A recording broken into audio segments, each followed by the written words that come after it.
فيه كما يحب ربنا ويرضى أشهد أن لا إله إلا الله وحده لا شريك له وأشهد أن محمدا عبده ورسوله اللهم صل على محمد وعلى آل Muhammad. Alhamdulillahilladzi bi ni'matihi tatimmus shalihat. Alhamdulillah kita bertemu di malam hari ini. Kita masuk pertemuan yang kedua. Slide-nya sudah saya kirim ya. Ada 24 halaman ya. Ya kita murojaah dulu. Jadi seperti biasa kelas kita dibagi 8 pertemuan ya, seperti sirah kemarin. Ya mudah-mudahan kita istiqomah sampai 8 pertemuan ke depan. Itu untuk akidah yang pertama. Kita sudah bahas ya, kita murojaah di pertemuan yang lalu tanggal 4, sekarang tanggal 11, yaitu kita muqaddimah lah ya dari apa yang mau kita bahas. Jadi kita tuh mau bahas ke depan berkaitan dengan rukun iman ya, rinciannya seperti apa. Nah, berangkat latar belakangnya itu adalah agama kita ini punya martabat ya, itu tingkatan-tingkatan. Yang kemarin secara umum kita sudah bahas, yaitu adalah hadis Jibril alaihissalam, bahwasanya Jibril datang ya tiba-tiba ya untuk mengajarkan para sahabat agama. Dia nanya tapi dia juga yang jawab. Nah, makanya ketika melakukan seperti itu ya, ada orang tiba-tiba rapih ya, nggak ada bekas-bekas safar, tiba-tiba nanya fa akhbirni anil Islam, fa akhbirni anil iman ya, dan seterusnya. Kemudian pas Nabi jawab, sodakta, engkau benar. Siapa nih gitu kan? Di depan Nabi lagi datang langsung ketemu ya, lutut temu lutut. Kemudian dia meletakkan tangannya ala rukbatai. Ada yang menafsirkan tuh di pahanya malaikat Jibril sendiri atau di pahanya Nabi. Kan berani banget gitu kan? Udah jawab bener, kayak ngetes. Nah, akhirnya periwayat hadis ini siapa? Umar kemarin. Berlalu berapa waktu, kemudian ditanya oleh Rasulullah SAW, ya Umar, atadri manis sa'il, tahu nggak kamu wahai Umar siapa yang nanya waktu beberapa hari yang lalu? Jadi baru tahunya belakangan, nggak tahu. Allahu wa rasuluhu a'lam. Kemudian kata Nabi SAW, hadza Jibril ya, itu adalah Jibril, yu'allimukum ya, atakum, dia datang kepada kalian bukan tanpa tujuan, yu'allimukum, untuk mengajarkan kalian dinakum, itu agama kalian. Yang diajarin itu tinggal ya, itu sudah berlalu ya. Kemudian karena udah tahu ada Islam, ada iman, ada ihsan, dan ini martabat yang bertingkat ya, paling tinggi ihsan ya. Kalau datang dalam satu konteks kemarin gimana? Maka jadi ada iman, Islam datang dalam satu konteks teks hadis gitu ya, satu matan, berarti makna masing-masingnya beda. Kelihatan kan? Kelihatan dari apa yang dijawab oleh Nabi. Kalau Islam jawabannya tuh amalan lahir, ya kan? Kalau iman yang dijawab adalah ya antu'minu billahi wa rasulihi dan seterusnya, itu amalan-amalan batin. Kemudian ihsan ini adalah, ihsan itu ada di Islam ya, ada di iman juga. Jadi ihsan itu penghias. Makanya kalau diibaratkan ya pohon ya, di slide halaman yang gambar pohon itu ya, slide halaman 8 ya.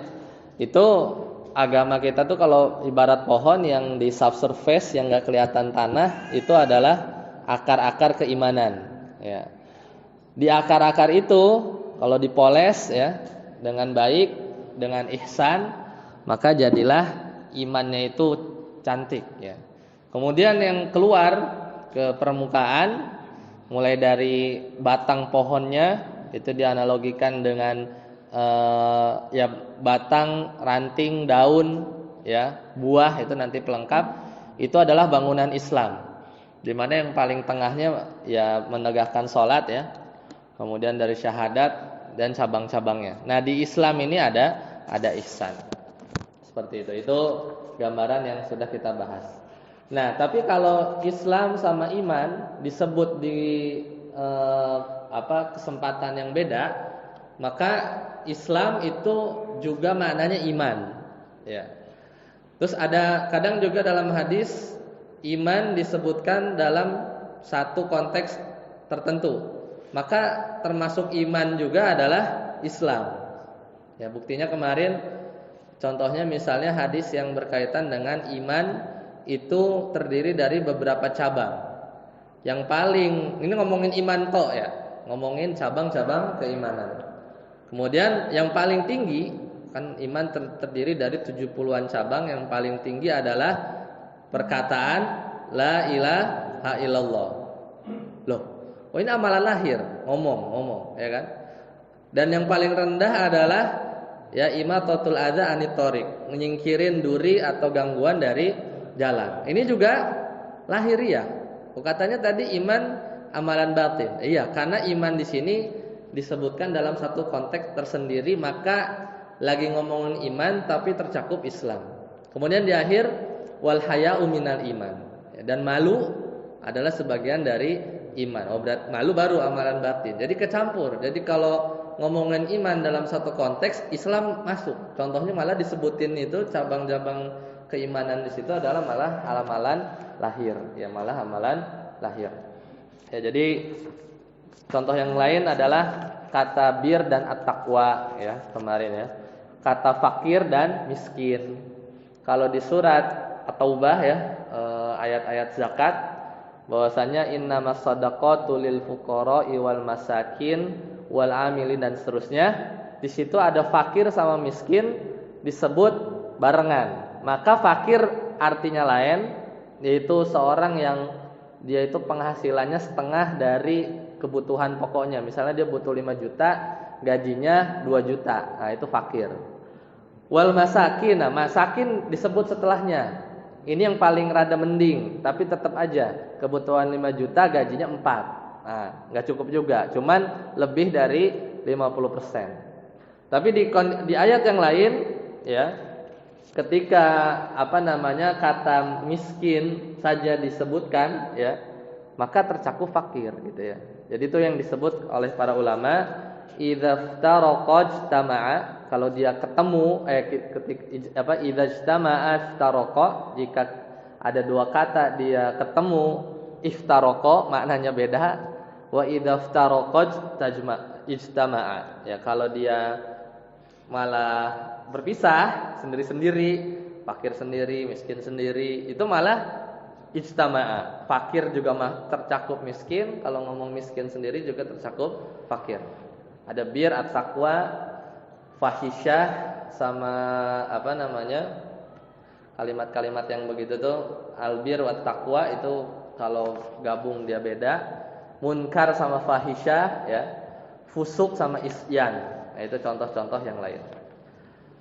Kemudian ihsan kemarin udah ya. Ihsan juga adalah 2. Ka'annaka ya, anta budallaha ka'annaka tarah, kamu beribadah seolah-olah bisa melihat Allah. Kenapa? Karena kita nggak bisa lihat sekarang. Makanya Nabi bilangnya ka'annaka, seolah-olah kamu. Karena Nabi paham. Kalau sekelas Nabi Musa, sekelas Nabi Muhammad SAW, itu hampir bisa istilahnya udah dekat dengan Allah waktu dia selama hidupnya di dunia, tapi nggak mampu ya, karena ada tabir atau cahaya yang yang menghalangi ya. Karena kalau di kasusnya Nabi Musa, gunung aja meledak gitu kan. Kemudian yang kedua, atau fa'il lam takun tarah, kalau nggak bisa lihat, fa'innahu yarak, maka Allah itu melihat engkau. Nah, ini yang disebut muraqabatullah ya. Jadi itu adalah sesuatu yang merasa diawasi ya, merasa diawasi. Nah, kemudian terakhir ya, di pekan lalu kita bahas tentang kaidah dasar rukun iman. Itu ada di yang kemarin itu di slide yang nomor 9. Kita sampai situ ya kemarin. Yaitu kaidah dasar rukun iman. Sebelum kita masuk hari ini, kita mau bahas rukun iman yang pertama ya, sesuai silabusnya, yaitu rukun iman kepada Allah yang pertama nanti terbagi dua, hari ini dan pekan depan insyaallah. Masih ingat kaidahnya apa? Jadi udah ya, jadi backgroundnya itu. Jadi agama itu bertingkat ya. Ada Islam paling rendah, iman, makanya ada orang Arab Baduy datang, dia bilang aku sudah beriman. Ya, maka kata Nabi, enggak. Jangan kamu bilang beriman, tapi katakanlah qul aslamna, aku berislam. Karena enggak bisa loncat ya. Habis Islam baru iman. Makanya kemarin diagramnya gimana? Lingkaran besar itu adalah Islam, di dalamnya diagram Venn-nya itu adalah iman, di dalam iman tuh ada buletan lagi ihsan. Nah, jadi orang yang muhsin itu udah pasti Islam sama iman. Ya.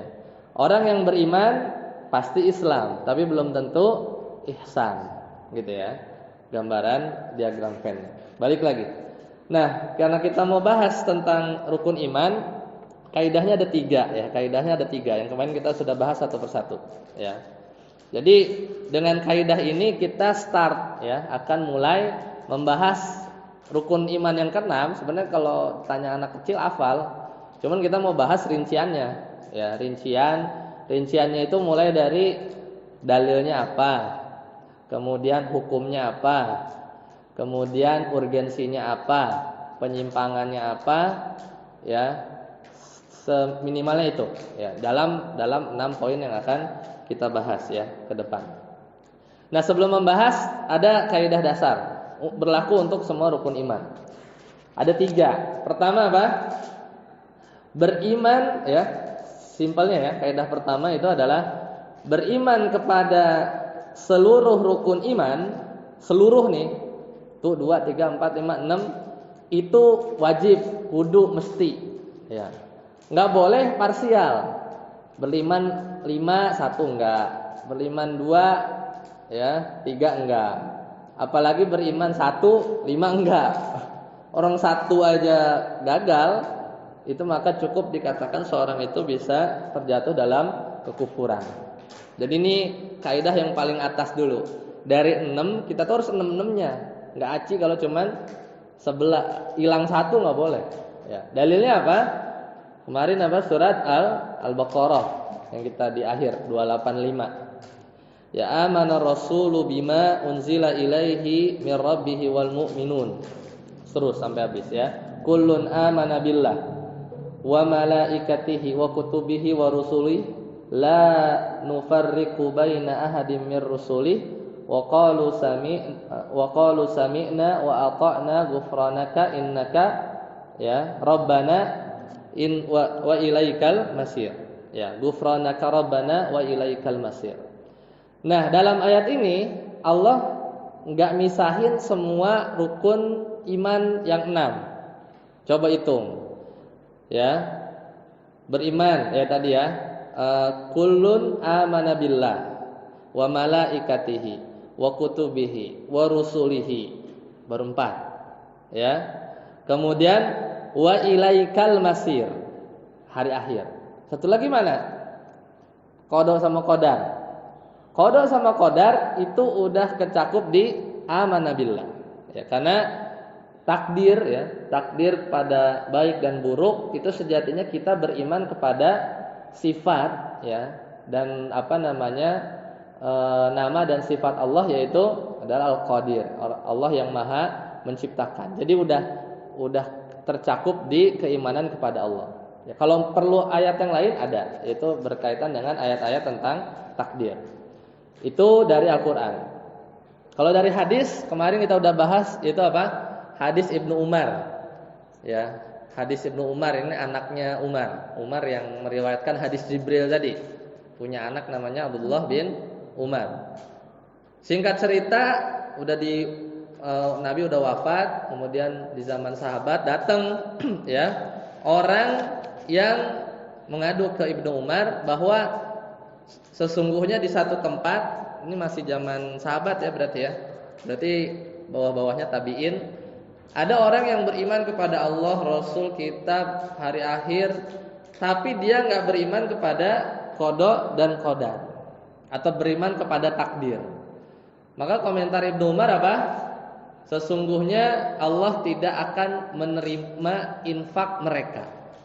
Jadi itu fatwanya Ibnu Umar radhiyallahu anhu.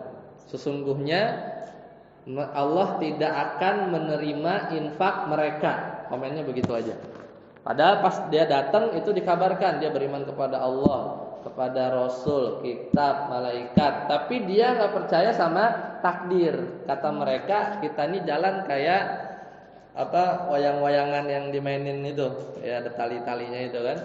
Jadi kita belok-belok gitu ya, kita tuh digerakin, ya nggak percaya sama takdir dan tidak percaya bahwa kita juga punya kehendak, di mana kehendak kita itu ada di bawah kehendak Allah. Nanti detailnya kita bahas di rukun iman yang keenam. Tapi komentar Ibnu Umar adalah Allah tidak akan menerima infak mereka. Nah, kalau nggak diterima kira-kira orangnya apa? Kufur. Itu fatwanya Ibnu Umar. Jadi dia hilang satu, rukun iman pada takdirnya enggak. Makanya enggak aci. Jadi seorang atau satu pemikiran itu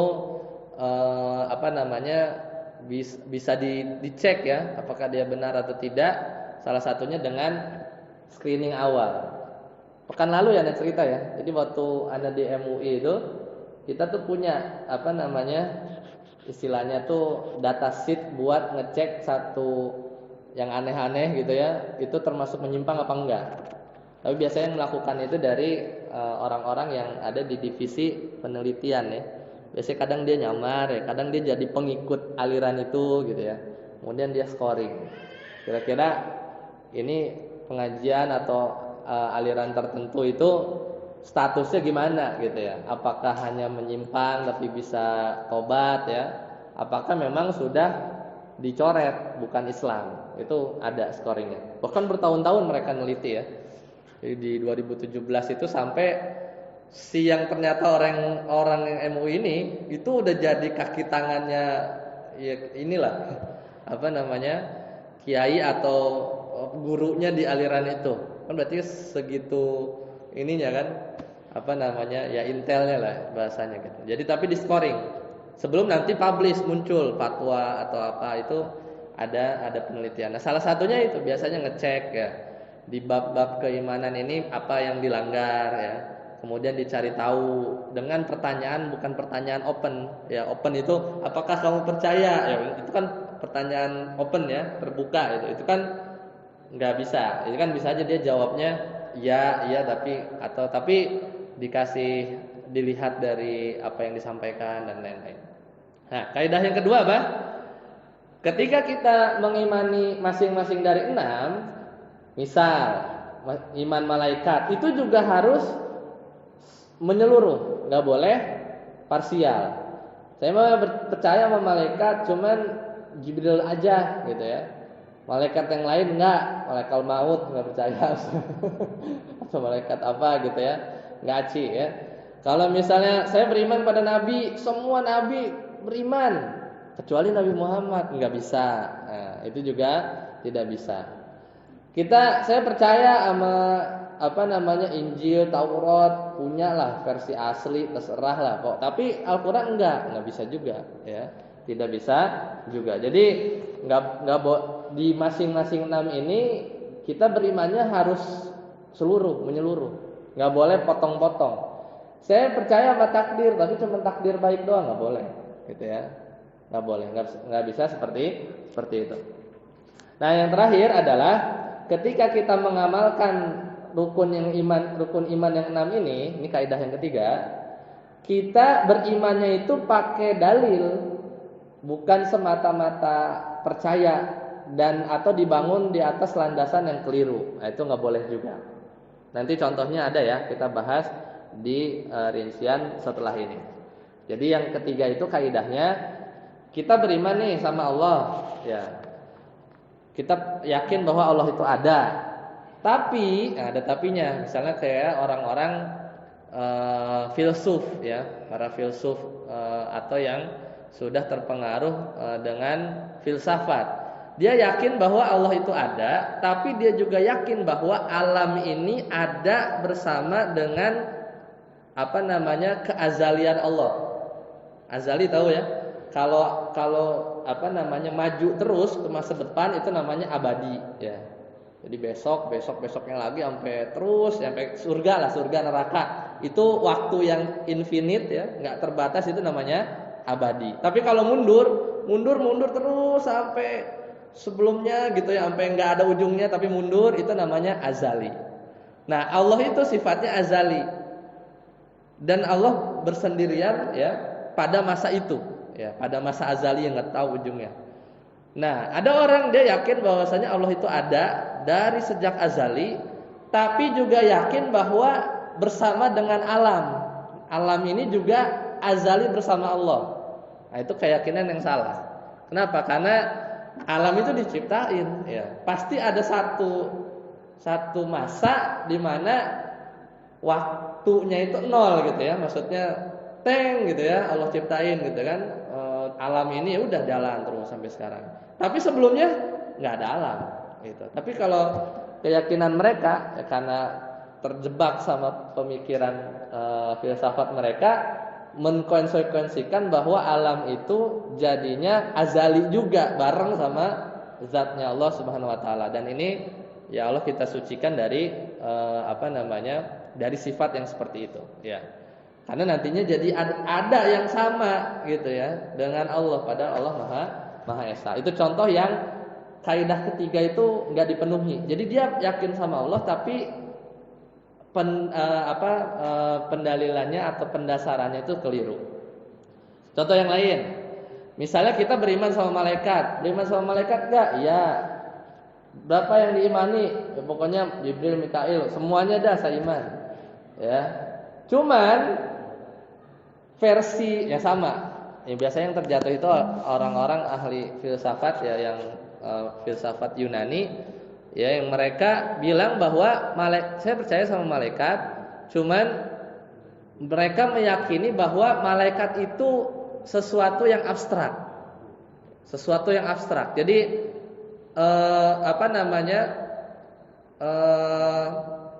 munculnya atau yang terjadi itu di zaman Nabi, ada malaikat Jibril nyamar ya jadi manusia ya, seperti para sahabat, siapa namanya ya yang paling mirip sama malaikat Jibril itu ya?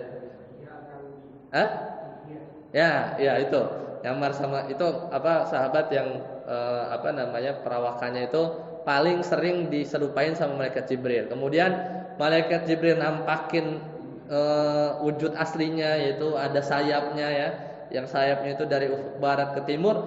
Orang filsuf ente ngomong begitu sama orang filsafat gitu ya? Enggak ada itu. Malaikat itu sebenarnya bisikan hati aja gitu ya, bisikan hati yang baik gitu ya.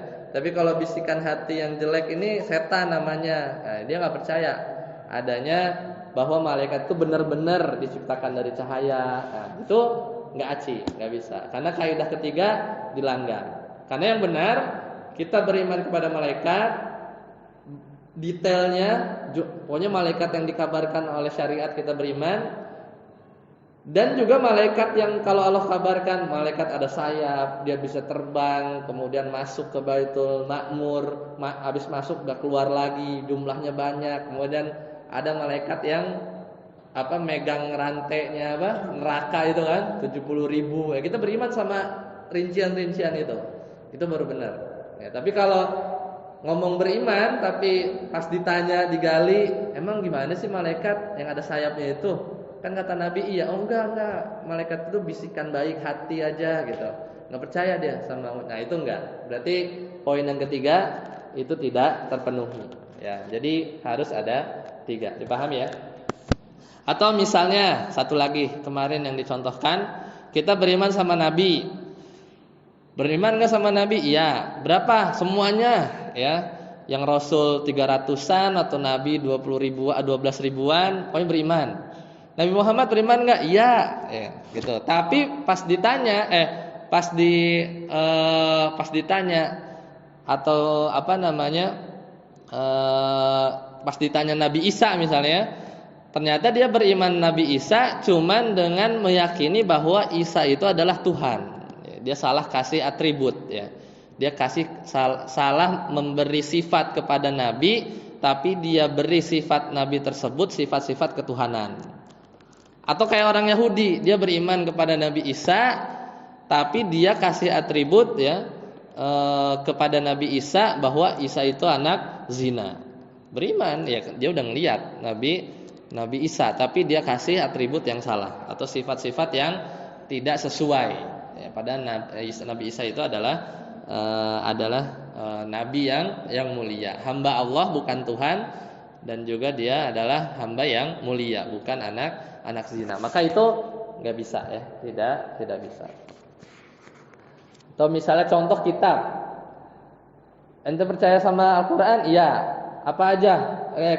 Percaya sama kitab-kitab yang diturunkan oleh Allah? Iya. Yang sering disebutkan kan Al-Quran, Injil, Taurat, Zabur.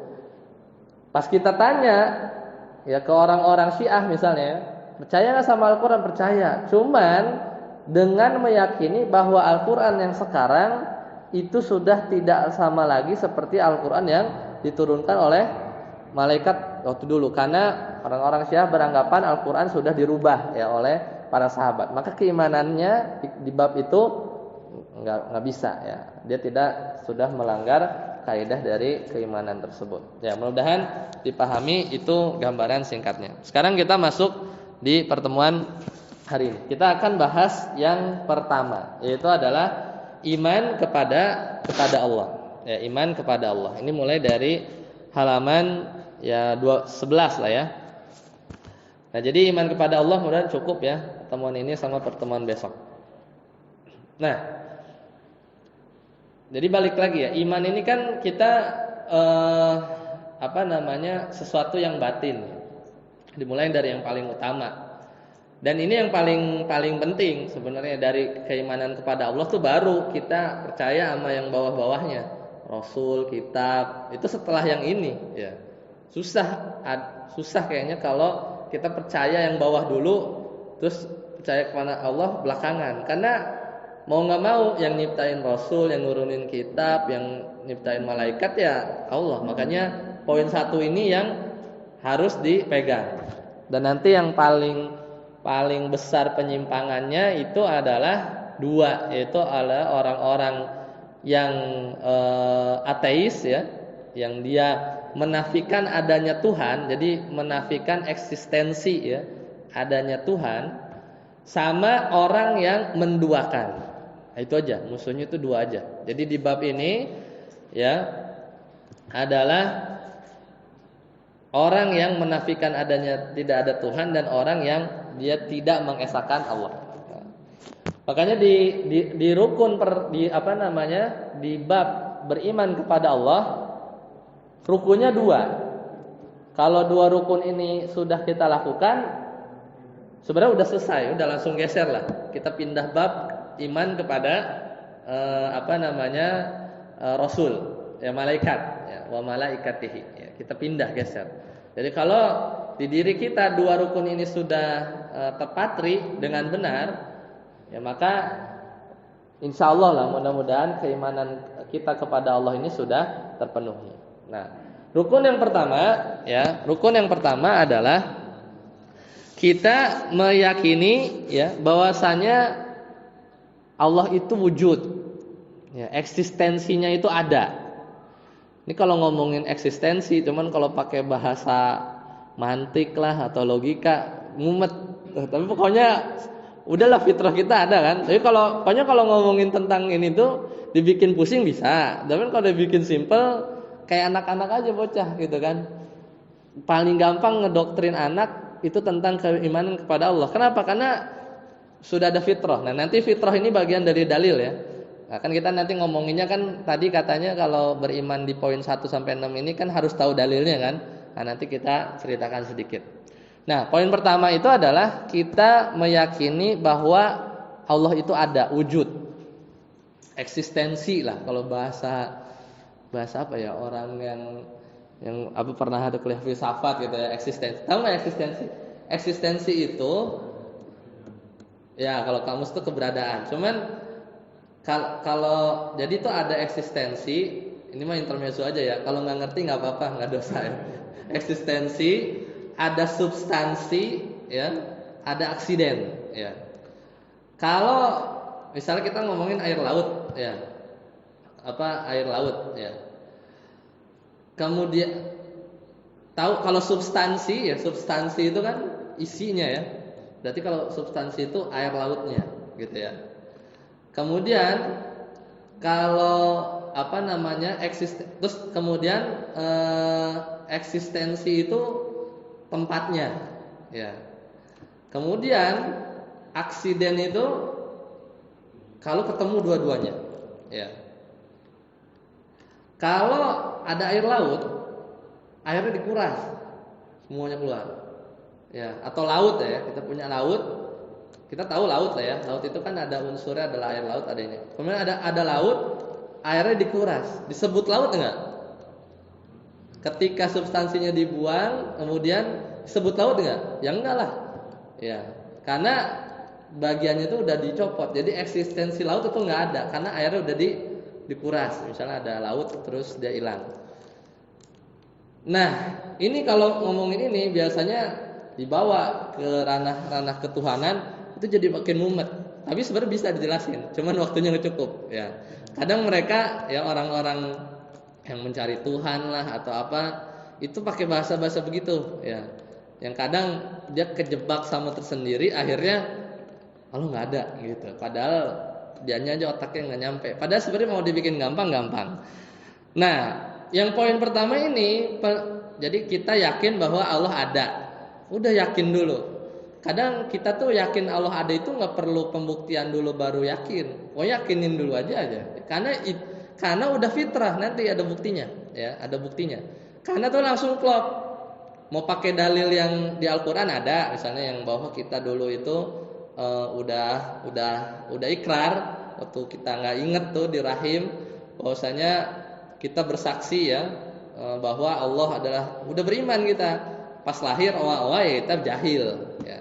Kita keluar jahil, bodoh, ya. Tapi secara fitrah itu pas dibilang Allah itu ada, pencipta ada, diajarin nama bapak kita gitu kan, bahwasanya setiap Bani Adam itu terlahir di atas fitrah. Yang bikin dia menyimpang itu orang tuanya, apakah dia jadi Yahudi atau Nasrani, kan, itu hadisnya. Itu udah ada, karena sebelumnya itu kita udah dikasih fitrah. Nanti ada bukti bahwa fitrah itu ada. Karena orang ateis itu dia menolak fitrah, ya. Dia tuh menolak nilai, ya. Makanya susah ngomongin nama orang ateis, baik sama buruk, gitu ya. Tapi nanti dia akan kejebak sendiri. Nah, ini poin pertama itu dulu.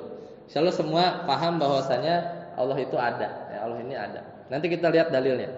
Nah, yang kedua, rukunnya yang kedua, pokoknya dua rukun ini oke. Sebenarnya kita bisa skip bahas malaikat. Tapi yang kedua, yaitu setelah kita tahu ada, dan itu adalah af'alullah. Itu perbuatan Allah, maksudnya zatnya Allah yang kita bahas. Rukun yang kedua ini berkaitan dengan af'alul ibad. Itu perbuatan kita terhadap zat Allah tersebut. Kita tuh ngapain, ya, terhadap zat Allah tersebut. Nah, rukun yang kedua itu adalah kita mentauhidkan Allah, mengesahkan Allah di semua sisi. Udah cukup itu aja. Allah ada. Kemudian kita cuman bikin Allah itu jadi satu-satunya di semuanya. Mau yang menciptakannya, memberi rizkinya, yang cuman satu-satunya diibadahi, cuman satu-satunya yang maha pengasih, pemurah. Pokoknya semuanya cuman Allah saja semata. Udah selesai. Itu rukunnya, ya. Cuman emang kadang manusia itu ya subhat setan, ya, yang bikin otak kita itu jadi pusing sendiri gitu, ya. Padahal udah dikasih akal, mau pakai akal boleh, ya. Makanya muncullah buku-buku mantik, ya, yang masih bagus gitu, ya. Yang logika yang masih bagus itu ya bisa sebenarnya kalau memang benar cara makainya, karena itu ilmu alat. Atau yang kedua, pusing saya mah yang logika, pakai fitrah aja. Nah, nanti dijelasin fitrah itu beneran ada, bukan relatif, ya. Karena orang ateis itu bilang fitrah itu relatif, baik benar itu relatif, tergantung individunya. Padahal bohong ya, dia cuman terjebak sama pemikirannya aja. Nah, yang pertama dulu kita bahas bahwasanya tadi ya, Allah itu ada ya. Itu nanti kita akhirkan ya. Kemudian yang kedua, bahwasanya tadi kita harus mentauhidkan Allah. Nah, ini kadang itu jadi nama pelajaran sendiri. Yang benar tuh pelajaran akidah Islamiyah apa pelajaran tauhid apa gimana ya? Kadang kalau di ya di buku-buku sebenarnya akidah itu memang lebih luas sih. Akidah itu lebih luas ya, karena di buku-buku akidah itu biasanya membahas tentang itu tadi rukun yang pertama, yaitu bahas buktiin Allah itu ada. Ya cuman ya kalau ya itu sasarannya tuh orang-orang ateis, orang-orang yang nggak percaya adanya Tuhan, eksistensi Tuhan itu ada apa enggak. Itu yang jadi konsumsinya. Tapi kadang kalau buat kita yang udah kenal Islam biasanya lebih kepada tauhid. Gimana sih kita cuman bikin Allah itu Maha Esa di semua sisi. Nah, makanya kadang ada buku namanya Kitabut Tauhid ya. Akidah juga lebih luas. Kadang akidah itu bahasnya cuman bukan iman kepada Allah aja, tapi iman kepada yang lain. Nah, jadi bedanya akidah sama tauhid kurang lebih seperti itulah. Biasanya terlihat dari judul-judul buku ya. Nah, kalau tauhid sendiri adalah mengesahkan. Tauhid ini bukan istilah baru seperti yang digembor-gemborkan sebagian orang. Tauhid ini makna yang baru muncul, enggak. Mulai dari Al-Qur'an ya. Ada lafaz-lafaz tauhid ya. Kemudian mulai dari hadis Nabi banyak ya. Yang paling terkenal misalnya hadis Mu'adz bin Jabal ketika diutus ke Yaman, ke Ahlul Kitab, di sana orang-orang Ahlul Kitab.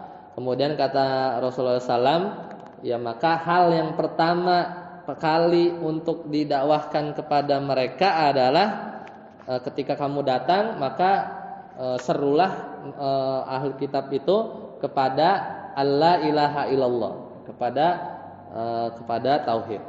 Ya, jadi nggak dibahas detail ya. Intinya kita udah kenal. Mungkin di kajian-kajian lain kita pernah dengar tauhid ya. Ya. Nah sekarang untuk ngejelasin tauhid itu metodenya banyak. Ya. Jadi kita ngomongin rukun yang kedua ya. Tadi yang pertama itu Allah ada. Nanti kita bahas juga. Cuman kita lagi ngomongin yang kedua. Kita mengesahkan Allah atau bahasa syar'inya itu tauhid. Nah untuk menjelaskan tauhid ini, jadi dulunya itu tauhid itu cuma satu ya. Maksudnya tauhid itu nggak dibagi-bagi. Ada tauhid ini mungkin pernah dengar tauhid rububiyah atau tauhid misalnya uluhiyah atau tauhid asma wa sifat atau tauhid ilmu wal amal ya atau tauhid ma'rifatullah ya, ma'rifat ya. Itu nama-nama buat ngejelasin aja ya, buat ngejelasin. Tapi intinya dulu itu simple sebelum ada kesyirikan. Karena kan musuh rukun kedua ini adalah kesyirikan. Ketika ada seorang hamba dia mempersekutukan, jadi dia percaya sama Allah. Allahnya tuh eksis ya, wujud. Tapi di samping Allah itu ada tandingan-tandingan. Nah, itu yang jadi problem di rukun kedua. Ini yang paling panjang ya dan paling banyak bukunya. Kalau yang ini biasanya konsumsinya tuh yang gitu-gitulah buat ngelawan orang ateis. Tapi kalau yang ini buat ngelawan orang-orang yang melakukan kesyirikan. Nah, buku-bukunya tuh banyak. Nah, karena dulu itu tauhid cara mengaplikasikannya itu gabung ya atau satu tersendiri, mulai penyimpangan itu ternyata ada di beberapa sisi ya. Contohnya ketika kita belajar dari sirah kemarin aja, yaitu Nabi Muhammad SAW itu mendakwahkan tauhid ya, mendakwahkan apa? Tauhid. Tidak mendakwahkan Allah itu ada ya. Ketika di zaman Nabi nih yang pelajaran kemarin 16 pertemuan ya kita bahas sirah. Dakwah 13 tahun itu mendakwahkan tauhidnya. Bukan maksa-maksa orang kafir Quraisy Allah itu ada gitu. Enggak, karena orang kafir Quraisy sudah tahu Allah itu ada. Orang dia doa Allahumma ya Allah gitu ya. Kalau ditanya siapa yang ciptain, Allah gitu ya. Makanya Allah berfirman di surat Yusuf ya, ayat 106. Kata Allah, ini ngomongin orang kafir Quraisy ya, ketika itu kata Allah begini. Di surat Yusuf ayat 106. Allah Ta'ala berfirman, "Wa ma yu'minu aktsaruhum" ya. Dan tidaklah kebanyakan dari mereka orang-orang kafir Quraisy beriman. Ya, wa ma yu'minu aktsaruhum. Tidaklah kebanyakan mereka kaum kafir Quraisy yu'minu. Coba bayangin. Orang kafir Quraisy itu sama Allah dibilang beriman. Iman. Iya iman yang ini. Yang rukun yang pertama. Dia tahu Allah, kenal Allah. Allah tuh dari zaman dulu dia sebelum syirik tuh tahu Allah tuh yang ciptain ya. Enggak kayak orang Majusi yang nyembahnya api dan lain-lain, enggak. Kemudian lanjutan ayatnya, wa ma yu'minu aktsaruhum billahi ya, tidaklah sebagian besar mereka beriman kepada Allah illa wahum musyrikun, kecuali mereka itu berimannya sambil musyrikun, sambil berbuat syirik. Nah, di sini kelihatan ya. Jadi Allah mensifati orang-orang kafir Quraisy itu dengan orang-orang yang beriman kepada Allah. Tapi ya sambil juga beriman kepada Allah, wahum musyrikun. Ya dia nyembah berhala-berhala yang di sekitar Ka'bah gitu ya.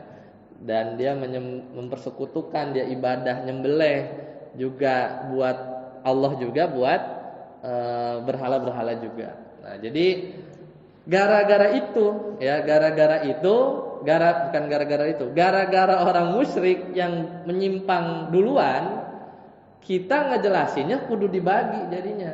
Kan susah jelasin orang kafir Quraisy itu emang enggak bertauhidnya gimana sih? Bukannya dia beriman sama Allah? Kan bingung kan jawabnya.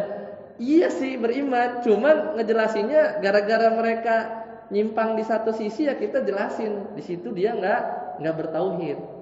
Yaitu biasanya kita kenal dengan uluhiyah gitu ya, atau tauhid ibadah, apapun namanya.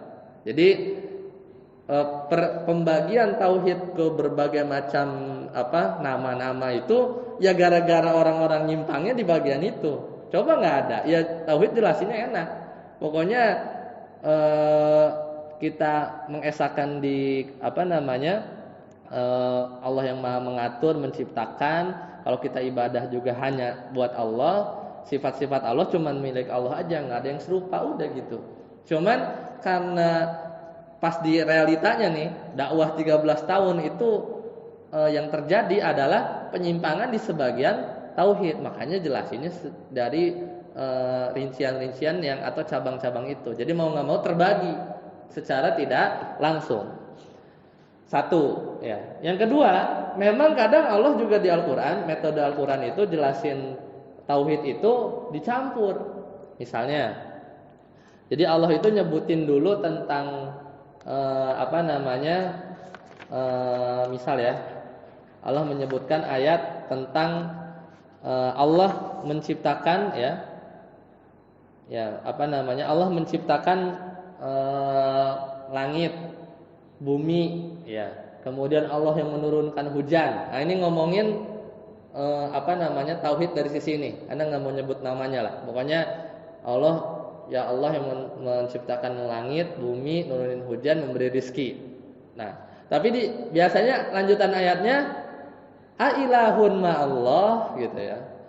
Apakah ada ilah, ada Tuhan yang berhak disembah selain Allah? Nah, jadi kadang Al-Quran itu nyebutin dulu, ngingetin nih bahwa Allah itu yang Maha menciptakan, memberi rizki ya, di bab itu ya. Kemudian buat nyindir mereka nih orang-orang kafir Quraisy yang percaya emang itu ciptain Allah langit bumi ya, ngasih rizki, dia minta sama Allah. Tapi di ujungnya ailahun ma Allah, disindir. Emang ada ilah yang bisa disembah selain Allah? Kan konsekuensinya kalau ente percaya Allah itu Maha memberi rizki, menciptakan, harusnya yang disembah Allah dong. Nggak adil ya. Nggak adil dari berapa sisi? Banyak. Pertama, yang disembah itu yang selain Allah ini nggak bisa ciptain. atau dia punya saham dalam menciptakan. Enggak ada sedikit pun. Nanti punya perusahaan di itu bursa efek gitu ya. Punya berapa lot, dapat kan bagiannya. Ini berbatung-batung, ini enggak punya saham. Kemudian juga enggak ikut andil juga dalam mengatur, ya. Justru dia yang diatur, ya. Atau dia yang bahkan diciptakan. Intinya enggak, terus dia juga enggak bisa ngasih syafaat, ya.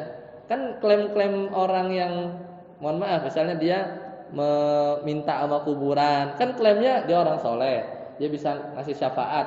Padahal dia nggak bisa ngasih syafaat tanpa izin Allah. Beda sama syafaat. Kalau syafaat di kita itu kayak misalnya menteri ke presiden, sekcam ke camat. Kita mau bikin akte, misalnya punya orang dalam, itu namanya syafaat itu. Kan cepet kan? Itu bisa dia ngasih. Dia mah sekretaris, deket sama camat misalnya, atau lurah gitu kan. Ya karena dia ikut andil, punya saham dalam pemerintahan, mengurus kecamatan itu. Coba patung-patung, dia punya andil nggak dalam mengurus dunia ini? Kan enggak. Makanya syafaat itu hanya milik Allah. Ada ayat kursi ya. Wama yashfa'u ya. Syafaat itu kecuali hanya izin Allah. Nabi dikasih bisa ngasih syafaat itu dikarenakan ya atas izin Allah, tidak murni memang Nabi punya kartu syafaat enggak. Ya apalagi tadi misalnya orang-orang soleh yang mungkin klaim mereka bisa memberi syafaat gitu ya. Logika mereka tuh biasanya pertama biasanya itu karena kita merasa dosa. Kalau kita langsung sama Allah itu banyak barriernya karena dosanya banyak gitu ya. Tapi kalau lewat sama orang soleh, udah licin gitu kan, nyampe ke Allah. Padahal kata Allah Subhanahu Wa Taala, ud'uni gitu kan, pakai fi'il amr terus langsung ni maf'ul bihnya. Nggak ada ud'u lewat siapa gitu enggak. Padahal Allah menyatakan seperti itu. Ya, itu tadi mau jelasin ini ya. Jadi tauhid itu mulai dibagi gara-gara penyimpangannya itu ada di beberapa sisi. Padahal kalau seandainya nggak ada penyimpangan, ngejelasin tauhid itu gampang, ya. Tauhid itu gampang. Oke, sekarang selanjutnya ya. Maka kita buat biar gampang kita bahas itu tauhid rububiyah, ya. Itu gampangnya itu tauhid yang berkaitan dengan Rabb, dari kata robba itu pernah dengar Rabb.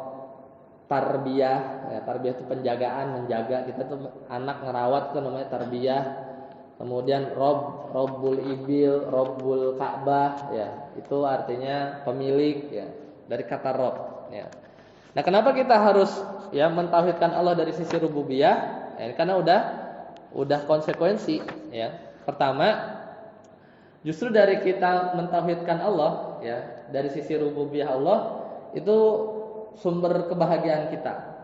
Karena nggak ada orang di muka bumi ini yang bisa berdiri sendiri bertawakal kepada selain Allah. Makanya kita harus terus mengupdate pelajaran tauhid rububiyah.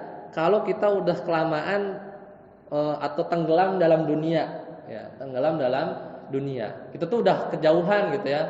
Urusannya tuh duit gitu mulu ya, materi mulu kan. Akhirnya mulai nanti dia tawakal itu geser ya, ke arah materi ya. Ini kan ngomongin rizki kan, itu di babnya tauhid rububiyah. Nah, kemudian orang yang frustasi ya, ini putus asa ya, atau biasanya habis kena musibah bangkrut ya. Nah, biasa harus di-upgrade itu adalah tauhid dari sisi rububiyahnya. Karena hanya kita bisa bertawakal itu karena ya kita paham bahwasanya zat Allah itu yang tempat kita bersandar, ya. Seperti itu ya. Nah, kemudian urgensi kedua, kenapa kita harus pinter-pinter atau sering-sering baca ayat-ayat yang tentang rububiyah? Ya, tauhid yang berkaitan dengan tadi penciptaan, kepemilikan Allah, ya, dan seterusnya. Jadi tauhid rububiyah itu ada 3. Berbicara tentang kepemilikan Allah, ya. Allah memiliki segala sesuatu. Allah yang bisa mutusin hari kebangkitan itu gong gitu ya. Yang kedua, Allah yang mengatur tadbir ya, mengatur komet, planet kita jalan, debu yang terbang atau kita kelilipan gitu kan. Itu daun yang jatuh ya, atau hewan yang makannya dia gitu. Terus sel-sel yang lagi ngebelah di dalam ini kan, sel darah merah yang tiap 3 bulan dia luruh gitu kan, ganti lagi. Nah itu tadbir. Dan satu lagi penciptaan. Udah ini aja. Jadi tauhid rububiyah rukunnya 3. Al-milk, kita ngeyakinin bahwasanya kepemilikan Allah ya di segala sisi yang Allah miliki, Maliki Yaumiddin. Yang kedua adalah tadbir, ngatur ya, ngasih rizki, turunin hujan semuanya. Kemudian penciptaan, al-khalq ya, al-khalq. Udah, tiga ini aja. Nah, makanya tadi urgensinya itu adalah supaya kita tuh makin bahagia, hidup tuh makin tenang. Kemudian urgensi yang kedua, kenapa harus belajar tauhid rububiyah atau mengupgrade di sisi itu? Karena tauhid rububiyah ini adalah landasan kita untuk tauhid selanjutnya, itu yang uluhiyah. Jadi ketika kita tahu bahwa Allah itu maha mencipta, memiliki, mengatur, ya otomatis ketika kita beribadah, melakukan ibadah zohir, sholat atau amalan hati, ikhlas, tawakal, takut, amalan hati semua kan, malu, apalagi khosyah, itu semua hanya tawakal amalan hati ya, itu hanya disandarkan kepada Allah semata. Ya, jadi itu berangkatnya dari kita tahu rububiyahnya Allah. Kalau kita nggak ngerti, susah. Makanya bisa jadi kita palingkan ya peribadatan kita tuh kepada selain Allah. Itu mulainya gara-gara tauhid rububiyahnya nggak beres. Ya. Atau ada yang masih kurang. Ya. Nah kemudian yang terakhir, ya mulai kalau zaman sekarang, apalagi milenial ini ya. Bahkan dari zaman dulu sih, sebelum sekarang udah ada chat AI ya, kita ngechat udah bisa tahu jawabannya. Itu sebenarnya dari dulu ilhad, namanya kaum ilhad, itu orang yang menolak eksistensi Tuhan. Biasanya ini kita harus upgrade dari sisi rububiyah. Kalau kita jago ya, pokoknya nggak berbuat syirik, ketemu aja ya punya temen yang pinter, kemudian logikanya jalan. Biasanya mahasiswa ya. Biasanya yang muda-muda yang dia suka main pikir, suka ngomong yang tinggi-tinggi bahasanya. Itu biasanya terjerumus dalam syubhat-syubhat berkaitan dengan ateis ya. Jadi banyak ya. Anu kalau buka buku ya, tapi Anda nggak sebutin lah supaya nanti iseng bukan terbingung jawabnya ya. Ketemu syubhatnya ateis ya. Nah, maka itu urgensi yang terakhir. Kita harus belajar rububiyah ini supaya tidak terjerumus pada syubhat-syubhat yang berkaitan dengan penolakan terhadap rububiyahnya Allah ya. Baik. Sekarang kita bahas dalil ya, terakhir. Ya. Kita bahas dalil di tauhid rububiyah ini. Nah, dalilnya ya tadi kan rukunnya 2, yaitu Allah ada sama kita esain Allah. Nah, dalil yang nggak pakai perlu ngafalin ayat, yaitu dalil fitrah, ya dalil fitrah. Ya itu udah ditanam lah. Itu ibaratnya udah kayak ya kayak bawaan kita dari lahir lah. Ya, kalau punya barang elektronik tuh ya kayak prosesornya lah. Itu udah naluri ya, fitrah. Nah, dalilnya banyak. Dalilnya di Al-Qur'an bahwa kalau kita ngomong ini sama orang ateis, mereka nggak percaya. Fitrah itu ada. Dalilnya apa? Surat Ar-Rum ayat 30. Oh, nggak bisa, orang kita nggak percaya gitu kan. Nah, paling dideketinnya sama ilmu-ilmu dasar. Ilmu-ilmu dasar tuh begini. Ini terakhir ya. Ilmu-ilmu dasar tuh begini. Yang semua orang sepakat. Misal, ya, kalau ada akibat, ya pasti ada sebab. Siapa yang mau bantah? Ya. nggak ada. Itu ilmu dasar yang orang-orang yang katanya ateis itu dia pasti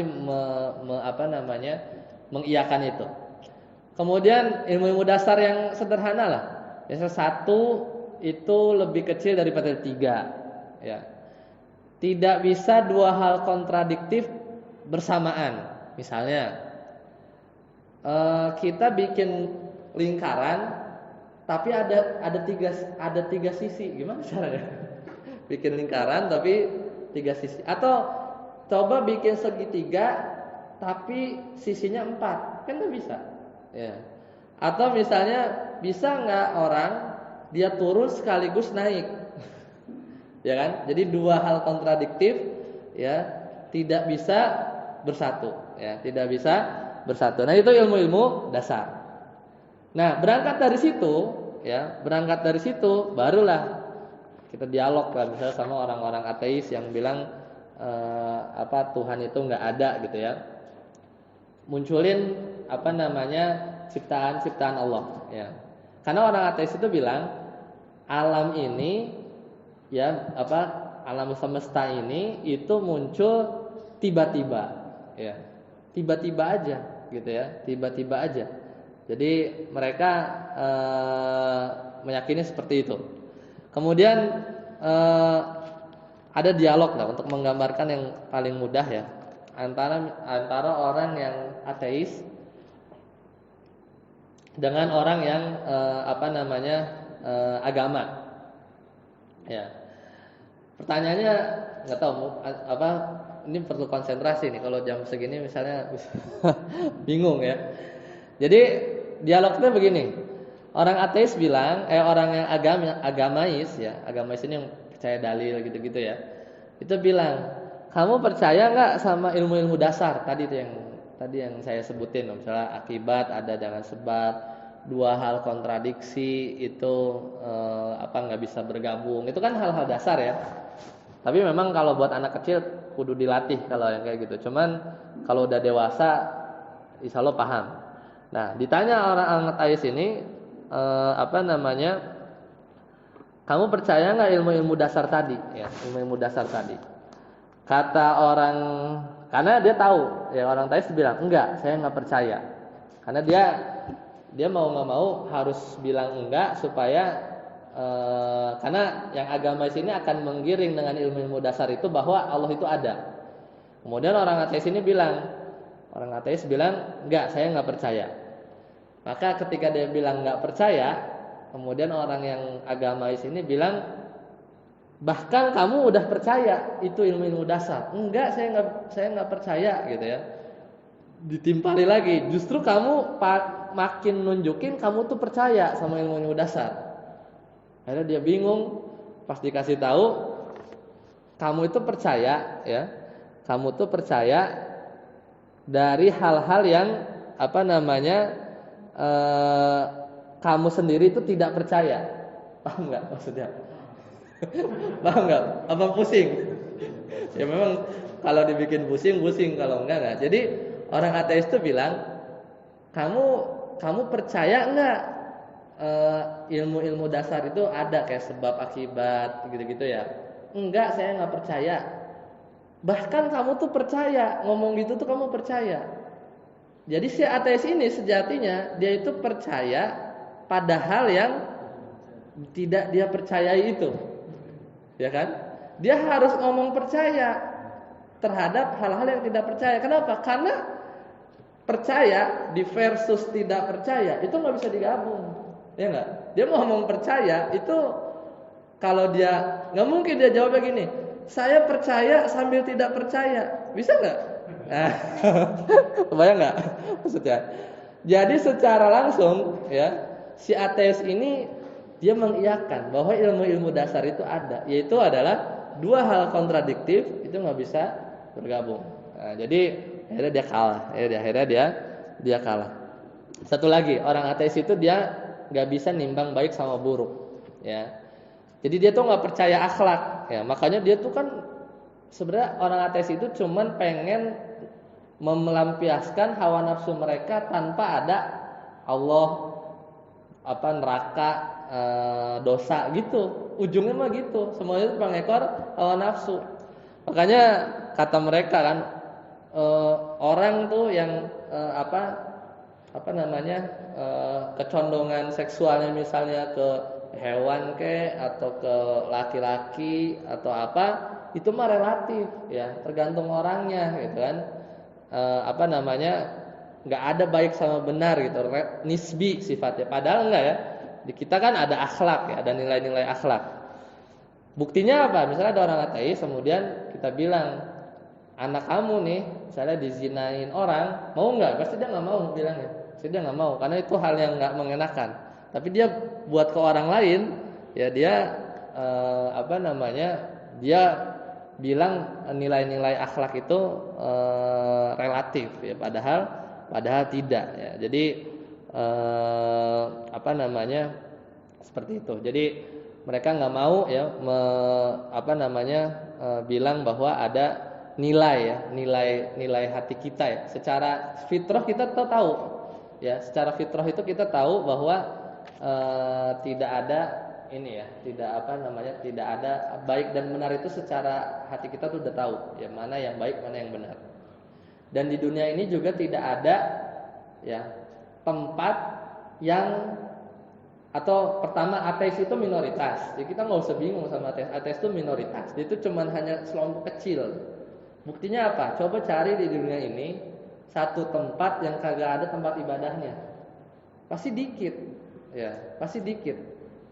Semua kota tuh mesti ada, mau yang misalnya gereja lah atau apa. Itu nunjukin bahwa orang tuh semuanya punya agama. Ya, meskipun ada agama yang nggak benar. Ya, jadi ateis itu dia minoritas. Ya, dia minoritas. Baik, sampai sini dulu ya. Nanti kita lanjut sebagian dalil-dalil tentang tauhid rububiyah ya. Yang nanti sebenarnya kita cuma merinci ya. Intinya sih cuma 2 tadi ya. Jadi kalau nggak paham rinciannya, selama kita aplikasinya benar, insya Allah di bab ini aman. Ya, tapi buat bekal kita ya, atau anak-anak kita, saudara-saudara kita yang tahu-tahu dia pulang bilang saya nggak percaya Tuhan, gimana jelasinnya kan? Enggak, saya nggak percaya gitu. Nggak bisa itu pakai dalil ayat gitu, harus main logika dikit gitu ya. Kalau ketemu orang-orang seperti itu. Tapi kalau ketemu atau target dakwah kita misalnya syirikan, itu biasanya lebih banyak resource-nya ya. Maksudnya karena dia sama-sama paham dalil gitu ya.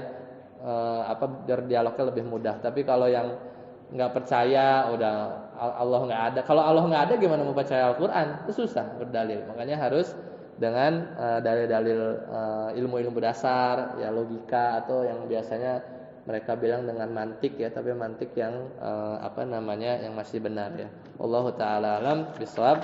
Sampai di sini dulu. Subhanakallahumma bihamdika asyhadu an la ilaha illa anta astaghfiruka wa atubu ilaik. Wassalamualaikum warahmatullahi wabarakatuh.